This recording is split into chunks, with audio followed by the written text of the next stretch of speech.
بسم اللہ الرحمن الرحیم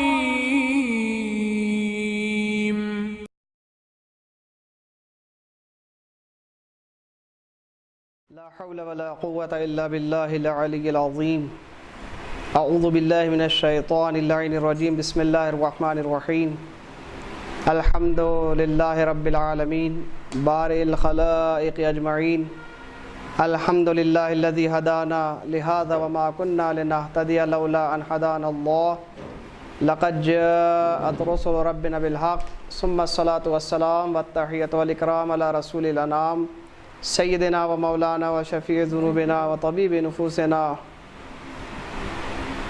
حبیب قلوبنا و طبیب نفوسنا مولانا و مولا الثقلین محبوب رب المشرقین والمغربین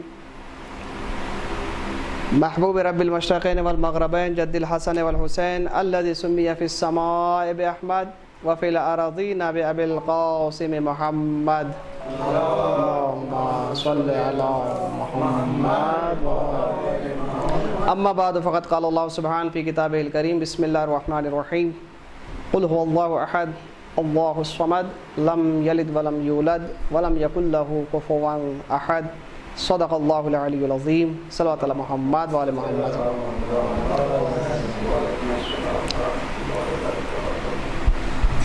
جیسا کہ آپ حضرات جانتے ہیں کہ ہمارا آج کے اس کلاس کا موضوع اور ٹاپک توحید عبادی اور اس کی قسمیں. چنانچہ اس سے پہلے بھی اور گزشتہ کلاسز میں آپ مفصل طور پر توحید عبادی کے متعلق بہت کچھ جو ہے سنتے چلے آ رہے ہیں اور بہت کچھ سیکھنے کو آپ کو ملا ہے. چنانچہ آج کی جو ہمارا ٹاپک ہے کہ توحید عبادی کی قسمیں. توحید کے معنی جیسے کہ آپ جانتے ہیں کہ خداوند منان کی وحدانیت کا اقرار کرنا، اس کی ذات میں کسی اور کو شریک قرار نہ دینا، اللہ کی ذات کو وحدہ لا شریک ماننا، یہ توحید ہے. اب توحید کی بھی جو چند قسمیں ہیں، توحید ذاتی، توحید صفاتی، توحید افعالی، توحید عبادی، اور بھی جو ہے متعدد اقسام بیان کی گئی ہیں. تو آج جو ہمارا موضوع بحث ہے وہ توحید عبادی کی اقسام. چنانچہ سب سے پہلے جو توحید عبادت کی جو توحید عبادی میں جو سب سے پہلے قسم بیان کی جاتی ہے توحید در عبادت. ہم جو اللہ کی عبادت کر رہے ہیں، جو خداوند منان کی پرستش کر رہے ہیں، اس عبادت میں توحید کے قائل ہونا. مطلب کہ یعنی ہماری عبادت اور اطاعت، بندگی، تمام افعال جو کچھ بھی ہم قربتاً الی اللہ انجام دے رہے ہیں، یہ تمام افعال صرف اور صرف اللہ کے لیے ہو، غیر اللہ کے لیے نہ ہو. اگر مختصر سا بھی شائبہ، مختصر سا بھی انسان کے ذہن میں یہ خیال آ جائے کہ یہ عمل میرا مثلاً ریا کے لیے ہے، لوگوں کے لیے ہے، تو یہ عبادت میں شریک ہو جاتا ہے، یہ شرک ہو جاتا ہے، جس کو شرک خفی کہا جاتا ہے. یعنی ایسا شرک جس کی طرف انسان متوجہ نہیں ہے، حقیقت میں شرک ہو رہا ہے لیکن در عین حال انسان اس کی طرف متوجہ نہیں ہے. اس کو کہتے ہیں توحید عبادی، یعنی عبادت میں توحید. جس طرح کہ آپ ہر روز نماز میں سورہ الحمد کی تلاوت کرتے ہیں اور اس میں ایک جملہ جو کہتے ہیں ایاک نعبد و ایاک نستعین، یہ اسی طرف اشارہ ہے. توحید یعنی توحید در عبادت، عبادت میں توحید کی طرف اشارہ ہے. کیا کہہ رہے ہیں ہم؟ ایاک نعبد، پروردگار ہم صرف اور صرف تیری ہی عبادت کر رہے ہیں، تیرے علاوہ کسی اور کی عبادت نہیں ہے. تو یعنی ہم اقرار کر رہے ہیں، توحید در عبادت کا اقرار کر رہے ہیں کہ پروردگار ہماری عبادت صرف اور صرف تیرے ہی لیے ہے، تیرے علاوہ کسی اور کی عبادت ہم نہیں کر رہے ہیں. کیوں؟ اس لیے کہ اگر جیسا کہ انشاءاللہ پھر بعد میں بھی ہم بیان کریں گے، اس کے نقصان ہیں. اگر ہم توحید عبادت میں کسی اللہ کے علاوہ کسی اور کے قائل ہو جائیں تو اس کے کیا نقصانات ہیں، اس کے کیا مضرات ہے، وہ انشاءاللہ بعد میں آپ کی خدمت میں بیان کریں گے. لیکن سب سے بڑا نقصان یہ ہے کہ انسان اگر عبادت میں کسی اور کا تصور اور کسی اور کے لیے کرے تو سب سے بڑا نقصان یہ ہے کہ خود اس کی عبادت بے اجر و بے ثواب ہو کر رہ جاتی ہے. چنانچہ روایت میں ملتا ہے کہ روز قیامت ایک انسان کو اللہ کی بارگاہ میں حاضر کیا جائے گا، پیش کیا جائے گا. جب یہ انسان کے ہاتھ میں اس کا نامہ اعمال دیا جائے گا تو یہ انسان جب اپنے نامہ اعمال کو دیکھے گا تو کیا دیکھے گا؟ اس کا نامہ اعمال بالکل خالی ہے، اس کے نامہ اعمال میں کچھ ثواب ہے ہی نہیں، درحالی کہ اس نے عبادتیں اتنے ساری کی تھی دنیا میں، نمازیں کی، مجلسیں کی اور تمام کار خیر انجام دیے، لیکن جب یہ نامہ اعمال کو دیکھے گا، نامہ اعمال میں کسی بھی چیز کا ثواب درج نہیں ہے۔ عرض کرے گا پروردگار میں نے اتنی نمازیں پڑھی، اتنی عبادتیں کی، اس کا ثواب کہاں ہے؟ تو اللہ کہے گا کیونکہ دنیا میں تو نے جن لوگوں کے لیے کی تھی وہ لوگ بھی یہیں پر موجود ہے اور تو بھی یہاں پر موجود ہے، اگر تیری عبادتیں میرے لیے ہوتی، تیری جو اطاعتیں ہیں، مجلسیں، خیر خیرات، صدقات یا تمام چیزیں جو بھی ہیں عبادت کل، یعنی ہر کام عبادت ہے جو اللہ کی خوشنودی کے لیے کیا جائے، اگر وہ عبادت میرے لیے ہوتی تو یہ تیرے نامہ اعمال میں ثبت ہوتا، لکھا جاتا، اس کا ثواب بھی ملتا، لیکن تو نے جو عبادتیں کی ہیں، تو نے جو اطاعتیں کی ہیں میرے لیے نہیں تھیں، جب میرے لیے نہیں تھی تو اس کا ثواب بھی تیرے نامہ اعمال میں نہیں لکھا جائے، کیونکہ اکثر اوقات انسان جو ہے ریا کے خاطر، لوگوں کو دکھانے کے خاطر، کبھی یہ تصور ہوتا ہے کہ ہمارے ہاں جو ہر سالانہ مجلس ہے، 100 سال سے ہمارا جو ہے سلسلہ چلا رہا ہے مجلس کا، ہمارے دادا پردادا کے یہاں سے، اور انہوں نے یہ تبرک اہتمام کیا تھا، ہم بھی اتنی شان و شوکت سے کریں گے، کیوں؟ اس لیے کہ آئندہ سال تک لوگوں کو ہماری مجلس یاد رہے، لوگ ہماری مجلس کا انتظار کریں، فلاں صاحب کی مجلس، فلاں صاحب کے یہاں کی مجلس، تو معلوم ہوا کہ یہ امام حسین کی مجلس نہیں ہوئی، بلکہ یہ کیا ہے؟ اپنے نام و نمود کے لیے ہوا، تو جب نام و نمود کے اور ریا کے لیے ہوا تو اس کا ثواب نامہ اعمال میں انسان کے درج نہیں کیا جاتا۔ لہٰذا مثالیں بہت ساری ہیں، مثالوں میں زیادہ وقت نہیں گزارنا ہے، خلاصہ کلام یہ کہ توحید در عبادت، جو بھی ہم عبادت کریں ایک جملہ ہمیشہ ذہن خاطر میں رہے، ایاک نعبد، پروردگار صرف اور صرف تیرے ہی لیے ہماری عبادت ہے، تیرے علاوہ کسی اور کیا تصور نہیں ہے، جس کو خالصتاً للہ کہتے ہیں۔ چنانچہ کہا جاتا ہے، نقصان دیکھیے توحید میں اس کا، جب انسان اگر اللہ کے علاوہ کسی اور کے لیے عبادت کرے، بندگی کرے، کس طرح سے اس کے نقصانات ظاہر ہوتے ہیں۔ کہا جاتا ہے کہ ایک شخص رات کی تاریکی میں نماز کے لیے مسجد گیا، بارش، تلدھار بارش ہو رہی تھی، یہ بندہ خدا نماز شب کے لیے مسجد میں گیا، عبادت کے لیے کھڑا ہوا، اب جیسی نماز کے لیے کھڑا ہوا، اسی عالم میں اس نے کسی کے آنے کی آہٹ محسوس کی، اب یہ سوچا کہ کوئی اور بھی میرے پیچھے آ کر نماز پڑھ رہا ہے، تو اب اس نے کیا کیا؟ اپنی نمازوں کو طول دینا شروع کیا، رکوع طولانی، سجدے طولانی، ذکر طولانی، کیوں؟ اس کو یہ بتانا تھا کہ تیرے سے زیادہ میں عبادت گزار ہوں۔ یہ جو سمجھ رہا تھا کہ کوئی پیچھے نماز کے لیے کھڑا ہوا ہے، کوئی اور بھی آیا ہے، تو اب یہ کیا ہے؟ اپنی قابلیت، اپنے کو بڑا ظاہر کرنے کے لیے اس نے عبادتوں کو طول دینا شروع کیا، یہاں تک کہ جب نماز تمام ہوئی تو دیکھا تو بارش سے بچنے کے لیے ایک کتا وہاں پر آ کر بیٹھا ہوا تھا، تو معلوم ہوا کہ انسان متوجہ بھی نہیں ہے، تمام اعمال کس کے لیے ہوئے؟ اللہ کے لیے نہیں ہوئے تھے خالی۔ تو یہ ہوتا ہے، اس طرح سے انسان بہت سے ایسے اعمال کرتا ہے لیکن خود متوجہ نہیں ہو رہا ہے کہ اس کے اعمال میں شرک بھی داخل ہو رہا ہے، اس کو کہتے ہیں توحید عبادت۔ ہم جب عبادت کریں، عبادت میں توحید کا مطلب یہ ہے کہ سوائے اللہ کے کسی اور کی خوشنودی ملحوظ خاطر نہ ہو، جو بھی کام ہو صرف اور صرف خالصتاً للہ ہو، چاہے وہ کام چھوٹا ہو یا کام بڑا ہو۔ اکثر یہ دیکھا جاتا ہے کہ اب آج کل مجلسوں میں، محفلوں میں اگر لوگ کم آ جائیں تو صاحب خانہ دل برداشتہ ہو جاتے ہیں، کہتے ہیں ہم نے اتنا اہتمام کیا، لوگ نہیں آئے۔ صرف ہمارا یہ خیال کرنا ہے کہ لوگ نہیں آئے، کیا مطلب ہوتا ہے کہ ہم نے جو اہتمام کیا ہے وہ امام اور خدا کے لیے نہیں کیا ہے، بلکہ لوگوں کی آمد کا انتظار تھا، لوگوں کی آمد کی توقع تھی، تو لہٰذا جہاں پر یہ تصور آتا ہے وہاں پر شرک جو ہے خود بخود داخل ہو جاتا ہے، لیکن انسان کو احساس بھی نہیں ہوتا ہے۔ اگر ہم نے خالصتاً للہ عمل انجام دیا، چاہے کوئی آئے نہ آئے، جن کے لیے ہم نے یہ فرش ادا بچھایا ہے وہ ہستیاں، جب ہم کو ایمان اور یقین ہے وہ ہستیاں آتی ہیں، تو جب وقت ہو جائے تو ہم خود بخود شروع کر دیں، کوئی آئے یا نہ آئے، جن کے لیے بچھایا تھا وہ آ گئے ہیں، ہمارا یقین اور اطمینان ہے تو ہم شروع کر دیں، کسی کی انتظار کی توقع نہ کریں، اور کسی کے نہ آنے پر دل برداشتہ نہ بھی ہوں۔ تو ممکن ہے جب ہم کسی کے نہ آنے سے دل برداشتہ نہیں ہوں گے تو اس وقت ہم یہ کہہ سکتے ہیں کہ واقعاً ہمارا عمل حسین کے لیے ہے، اللہ کے لیے ہے، لیکن اگر ہمارے دل میں ذرا سا بھی یہ خیال آ جائے کہ میں نے اتنا اہتمام کیا کوئی نہیں آیا، تو مطلب یہ کہ تھوڑا سا شائبہ اس میں دوسروں کے بھی جو ہے عمل دخل کا پایا جاتا ہے۔ تو توحید عبادی کی ایک قسم ہوئی توحید در عبادت۔ دوسری قسم جو توحید عبادی کی وہ توحید در اطاعت، اللہ کی اطاعت اور فرما برداری میں اللہ کو ایک ماننا، یعنی اللہ کے علاوہ کسی اور کے سامنے سر تسلیم خم نہ کرنا، صرف اور صرف اللہ، جو اللہ کہے، اللہ کے حکم کے آگے سر تسلیم خم کرنے کو توحید در عبادت کہتے ہیں۔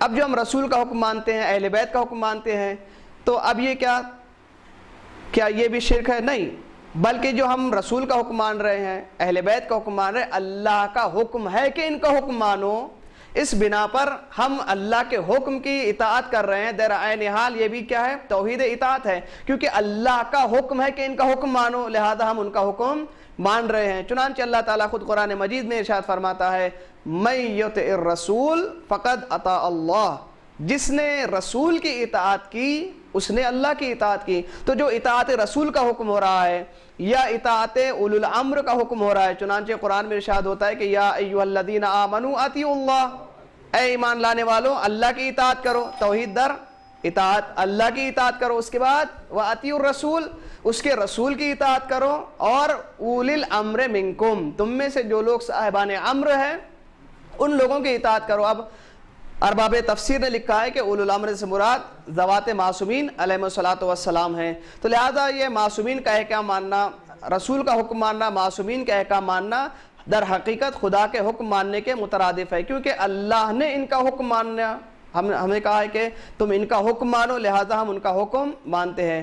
تو لہذا انسان، اب پھر کیا مطلب ہے توحید در اطاعت؟ صرف اللہ کی اطاعت کریں تو مطلب ہے کہ کوئی اور بھی ہے اللہ کے علاوہ کہ جو اپنی طرف دعوت دے رہا ہے، کوئی اور بھی ہے اللہ کے علاوہ کہ جو اپنی طرف دعوت دے رہا ہے، اللہ نے ہم کو ان کی دعوت قبول کرنے سے روکا ہے، کہا کہ ان کی دعوت قبول نہ کریں، صرف اور صرف اطاعت کرنا ہے تو اللہ کی اطاعت کریں۔ چنانچہ اللہ تعالیٰ کا قرآن مجید میں ارشاد ہے، پروردگار فرماتا ہے افرأیت من اتخذ الہہ ہوا، کیا تم نے اس انسان کو نہیں دیکھا کہ جس نے خواہشات نفسانی کو اپنا پروردگار مان لیا ہے؟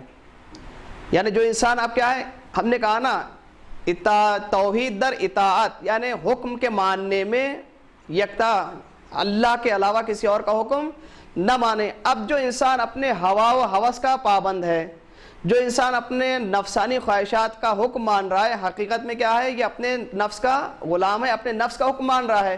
اب جو نفس حکم کر رہا ہے یہ اللہ کے مخالفت میں کر رہا ہے، اللہ کے موافقت میں نہیں ہے، کیونکہ نفس انسان کو ہمیشہ برائی کی طرف دعوت دیتا ہے، اور سب سے بڑا جو انسان کا دشمن ہے وہ انسان کا اپنا نفس ہے۔ چنانچہ رسول خدا کا مشہور معروف ارشاد گرامی ہے کہ آپ نے فرمایا کہ اعدا عدوک الذی بین جنبیک، تمہارا سب سے بڑا دشمن تمہارا اپنا نفس ہے کہ جو تمہارے دو پہلوؤں کے درمیان ہے۔ تو یہ انسان کا نفس ہے کہ جو ہمیشہ انسان کو برائی کی طرف دعوت دیتا ہے، اللہ کے حکم کے مطابق، یعنی مخالف اور مقابل میں کھڑا ہے یہ نفس۔ ایک طرف اللہ کا حکم ہے یہ کرو، دوسری طرف نفس کہتا ہے کہ یہ نہ کرو۔ تو اب توحید اطاعت، توحید در اطاعت کا مقصد یہ ہے کہ ہم اگر واقعاً توحید در اطاعت کے قائل ہیں تو ہمیں صرف اور صرف اللہ کے فرمان کو ماننا چاہیے، اللہ کے حکم ماننا چاہیے۔ اب جو بھی اللہ کے فرمان کے مخالف ہو اس کو ہم نہیں مانیں گے۔ اگر ہم نے اس کا بھی مانا تو یہ حقیقت میں شرک اور شریک ہو جائے گا توحید در اطاعت میں، کہ اللہ کا بھی حکم مان رہے ہیں، نفس کا بھی حکم مان رہے ہیں، ان کی بھی مان رہے ہیں اور ان کی بھی مان رہے ہیں۔ تو اللہ نے کہا کہ آپ نے اس کو نہیں دیکھا کہ جس نے اپنے نفس کو اپنا خدا بنا لیا ہے اور اپنے نفسانی خواہشات کی تکمیل میں لگا ہوا ہے۔ لہذا سب سے بڑا جو ہمارا دشمن ہوتا ہے وہ ہے انسان کا اپنا نفس ہے، کہ جس کے لیے خود سورہ یوسف میں ارشاد ہوتا ہے، جناب یوسف کے زبانی پروردگار کہہ رہا ہے کہ ان النفس لامارۃ بالسوء، بے شک یہ جو نفس ہے نا، وما ابرئ نفسی، میں اپنے نفس کو بھی آزاد نہیں کرتا، بری نہیں کرتا، ان النفس لامارۃ بالسوء، بے شک یہ نفس انسانی جو ہے انسان کو گناہ کی طرف مسلسل دعوت دینے والا ہے۔ تو لہذا اس نفس کی اطاعت نہ کرے، اگر اس نفس کی اطاعت کرے گا تو در واقع اللہ کے حکم میں اس کو بھی کیا کر رہا ہے؟ شامل کر رہا ہے، اللہ کا بھی حکم مان رہا ہے، اپنے نفس کا بھی حکم مان رہا ہے۔ اگر کوئی انسان نفسانی خواہشات کا غلام اور پیرو ہو کر رہ جائے، اس کی دنیا بھی تباہ ہے اور آخرت بھی تباہ و برباد ہے۔ اور یہی وجہ ہے کہ اکثر و بیشتر جو دیکھا گیا ہے کہ انسانوں کا عبادت میں دل نہیں لگتا، نمازوں میں دل نہیں لگتا، دعاؤں میں دل نہیں لگتا۔ اگر تھوڑی سی دعا طویل ہو جائے, تھوڑا سا بیان, مجلس کا بیان طویل ہو جائے تو لوگ اب جاتے ہیں, طبیعت اب جاتی ہے, کہتے ہیں مولانا نے آج بہت لمبا جو ہے واز کیا, بڑی لمبی مجلس پڑھی ہے, یا بہت جو ہے دیر تاخیر تک دعا پڑھتے رہے ہیں. تو یہ جو ابنا یعنی عبادتوں میں دل کا نہ لگنا, اس کا سب سے بڑا سبب انسان کا اپنے گناہوں سے دستبردار نہ ہونا ہے. چنانچہ حدیث معصوم ہے کہ معصوم فرماتے ہیں کیف یجد لذت العباد من لا یصوم عن الہوا. اس انسان کو عبادتوں میں کیسے لطف اور مزہ آئے کہ جو انسان من لا یصوم عن الہوا, کہ جو اپنے نفس کو برائی سے نہ روک سکے. تو معلوم ہوا کہ عبادتوں میں دل نہ لگنا, نمازوں میں دل نہ لگنے کا سب سے بڑا عامل اور سبب یہ ہے کہ ہمارا نفس ابھی پاک نہیں ہے, ہم برائیوں سے اور گناہوں سے دستبردار نہیں ہوئے ہیں. اگر گناہوں سے دستبردار ہو جائیں تو عبادتوں میں بھی لطف آئے گا, دعاؤں میں بھی لطف آئے گا, مناجاتوں میں بھی لطف آئے گا.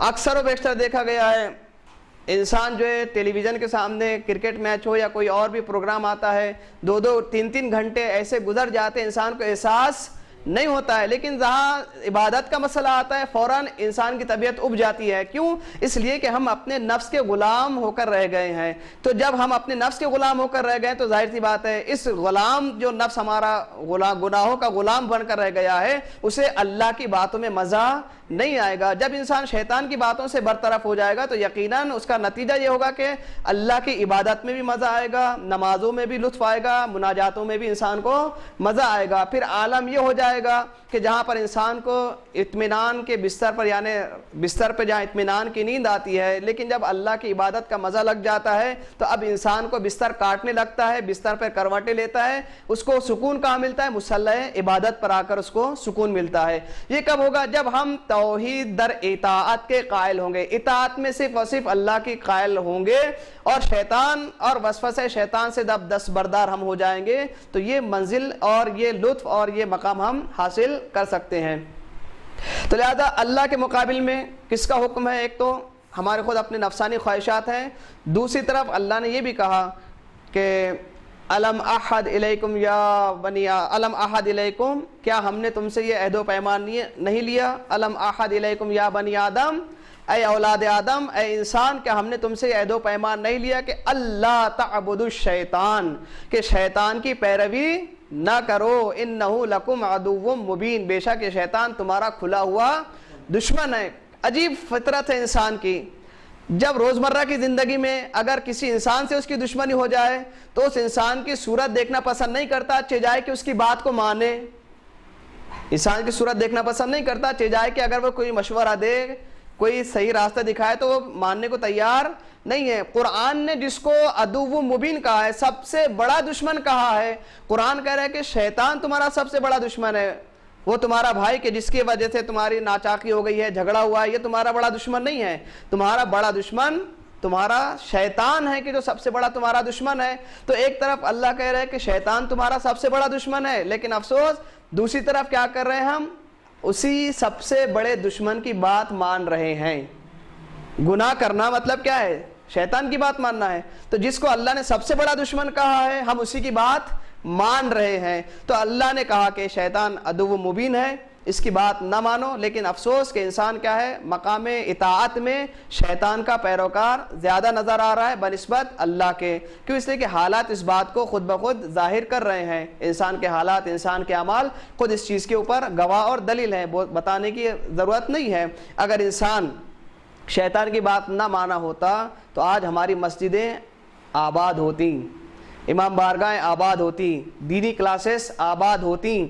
آج ہماری مسجدوں کا, امام بارگاہوں کا, مجلسوں کا, کلاسز کا خالی ہونا اس بات کی دلیل ہے کہ ہم نے ابھی کما حق ہو, ہم توحید در اطاعت کی منزل میں ابھی کامل طور پر اترے نہیں ہیں. جب اطاعت در توحید در اطاعت کی منزل میں ہم پرفیکٹ اور کامل طور پر اتریں گے تو اس وقت منظر اور نظارہ کچھ اور ہی ہوگا. کیوں؟ اس لیے کہ ہم کو جب یقین ہو جائے گا کہ ہمیں اللہ کی اطاعت ماننی ہے تو اللہ نے کہا مسجدوں میں آؤ, امام بارگاہ میں آؤ, دینی کلاسز یعنی دین سیکھنے جاؤ. دوسری طرف جتنے برے کام ہیں یعنی شیطان کی جو دعوتیں ہیں, خود بخود انسان دستبردار ہو جائے گا. تو الغرض یہ دو چیزیں ہیں, ایک طرف اطاعت اللہ کی طرف، یعنی اللہ نے کہا کہ ہماری اطاعت کرو، ہمارے علاوہ کسی اور کی اطاعت اور اتباع پیروی نہ کرو۔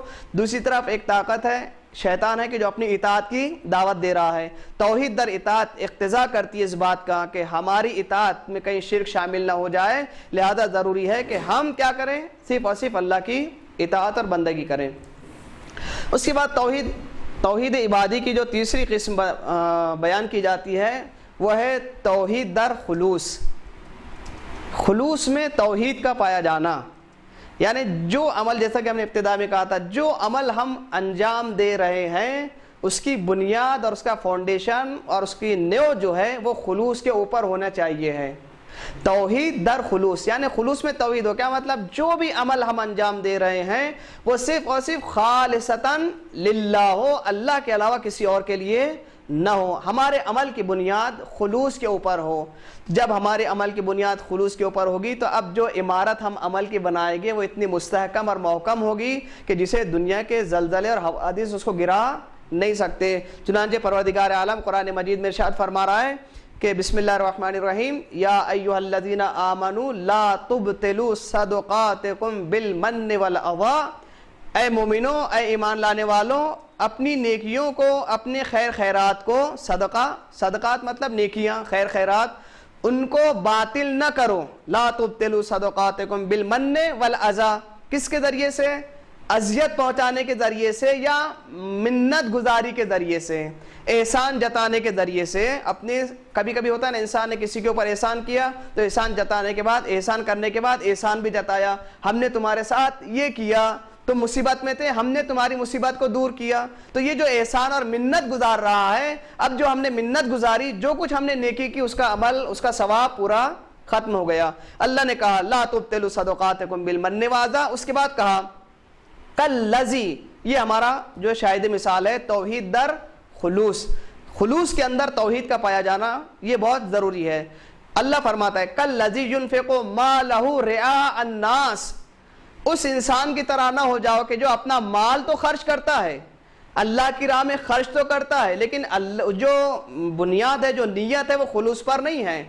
کالذی ينفق مالہ رئاء الناس، مال خرچ کرتا ہے لوگوں کو دکھانے کے لیے، لا یؤمن باللہ ولا یوم الاخر، نہ تو اس کو اللہ پر یقین ہے اور نہ ہی روز آخرت پر یقین ہے۔ تو اللہ نے منع کیا ہے، یہ جو ہمارا ہے، اللہ نے کہا کہ کالذی ينفق مالہ رئاء الناس، اس انسان کی طرح نہ ہو جاؤ کہ جو اپنے مال کو خرچ تو کرتا ہے اللہ کی راہ میں، لیکن جو نیت ہوتی ہے اس لیے کہ مثلا 1 لاکھ روپیہ چندہ دیا یا بڑھ چڑھ کر چندہ دیا تاکہ لوگوں میں میرا نام ہو جائے کہ فلاں صاحب نے فلاں مسجد، فلاں امام بارگاہ یا فلاں غریب کے لیے مثلا اتنا سارا روپیہ دیا ہے، مال بھی خرچ کیا، لیکن کیا ہے، ریا الناس۔ یہ جو ریا ہے یہ بہت، اس کی مثال ایسی دی جاتی ہے کہ رات کی تاریکی میں ایک سیاہ پتھر پر اگر سیاہ چونٹی چلے تو معلوم پڑے گا، احساس بھی نہیں ہوگا۔ تو اسی طرح سے شرک انسان کی زندگی میں اور عمل میں اسی طرح سے داخل ہوتا ہے کہ انسان کو احساس تک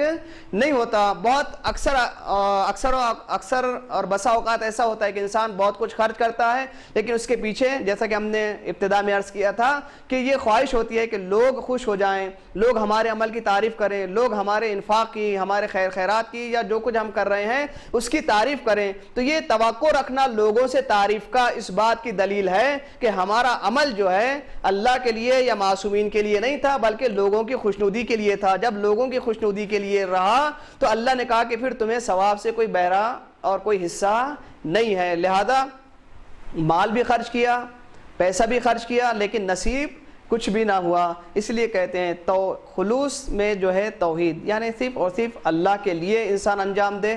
اب جو کام انسان اللہ کے لیے انجام دیتا ہے وہی اللہ کی بارگاہ میں قابل قبول ہے۔ انشاءاللہ توحید در خلوص کے لیے آپ کے ہمارے چھٹے امام امام جعفر صادق علیہ الصلوۃ والسلام فرماتے ہیں کہ کیسے پتہ چلے کہ جو ہم نے کام انجام دیا ہے۔ امام کی میں حدیث ابھی بعد میں بیان کروں گا، لیکن ایک چیز، ایک معیار، ایک اسکیل میں آپ کو دوں کہ ہم جو عمل انجام دے رہے ہیں کیسے پتہ چلے گا کہ یہ عمل خالصتاً للہ تھا یا اپنی نفسانی یا اپنی تعریف کے لیے تھا۔ تو ایک معیار اسکیل ہم یہ رکھ سکتے ہیں کہ کام کرنے کے بعد اگر میرے دل میں ذرا برابر بھی یہ خیال آئے کہ لوگ یعنی کیا کہہ رہے ہیں، تعریف کر رہے ہیں، اچھا کہہ رہے ہیں یا برا کہہ رہے ہیں، جہاں پر یہ خیال آ جائے سمجھ لو میرے عمل میں خلوص نہیں تھا، لیکن عمل کرنے کے بعد یہ کہے کہ پروردگار میں نے عمل انجام دے دیا ہے، اب نتیجہ تیرے حوالے، لوگ چاہے کچھ بھی کریں، لوگ چاہے کچھ بھی کہیں، مجھے لوگوں کی کوئی پرواہ نہیں ہے، عمل تیرے لیے تھا، تو قبول کرنے والا ہے۔ تو لہذا اگر یہ خیال آ جائے کہ صرف اور صرف اللہ ہم سے راضی ہو جائے تو سمجھ لیجئے ہمارے عمل میں خلوص ہے۔ چھٹے امام ارشاد فرماتے ہیں العمل الخالص، عمل خالص کیا ہے؟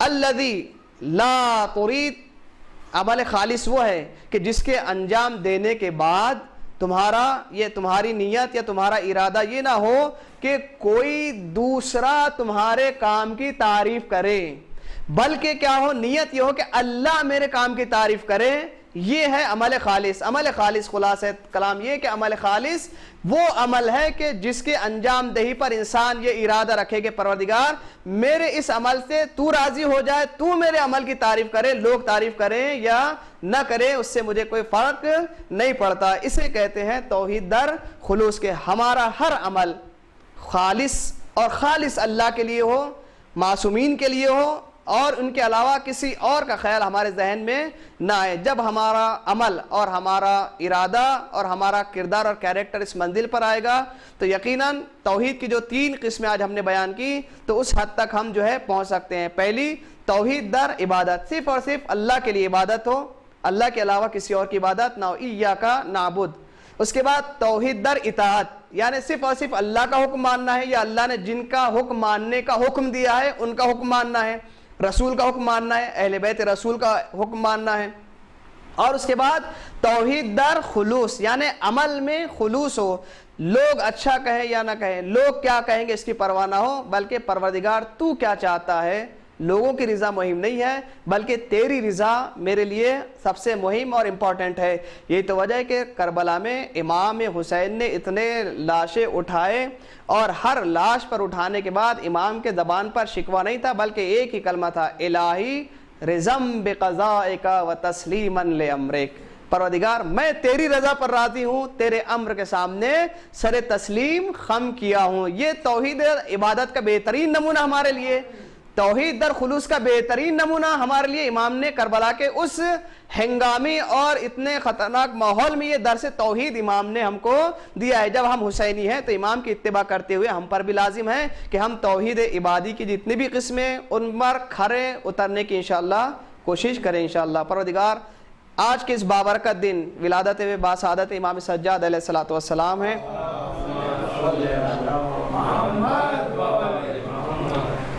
پروردگار اس بابرکت دن کے تصدق میں ہمارے اس مختصر سے عمل کو اپنی بارگاہ میں قبول فرما، ہر عمل کو تیرے لیے اور خلوص کے ساتھ انجام دینے کی توفیق مرحمت فرما، ہر عمل کو معرفت کے ساتھ انجام دینے کی توفیق مرحمت فرما۔ سبحان ربک رب العزت عما یصفون وسلام علی المرسلین والحمد للہ رب العالمین۔ السلام علیکم ورحمۃ اللہ وبرکاتہ۔